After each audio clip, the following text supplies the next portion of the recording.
Welcome to Luca is a Billionaire, where the only thing I invest in is your answers. You start by saving any local files. You will erase the device. Once done, create a Chrome OS Recovery USB with the Chromebook Recovery utility on another computer. Make sure you note the Chromebook model or Recovery ID. That exact image is required.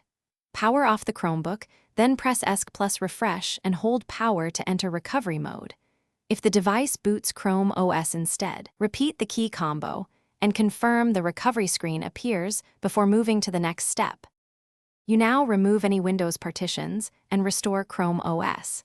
If you previously installed custom firmware or cBIOS, enable developer mode and use crash to inspect partitions with sudo fdiskl or sudo cgpt-show.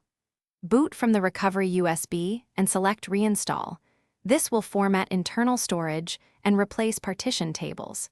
If manual wiping is necessary, use sudo dd or cgpt carefully to clear Windows partitions.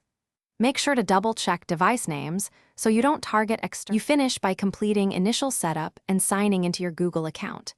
Once you reach the desktop, go to Settings about Chrome OS and apply updates so firmware and OS match the recovery image. If the device won't boot, retry the recovery process and recreate the USB on a different computer with a fresh image. Corrupted media is a common cause.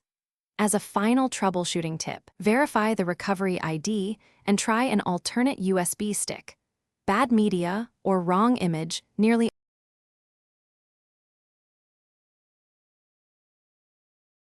Thanks for watching and please subscribe. It's the best investment you'll ever make.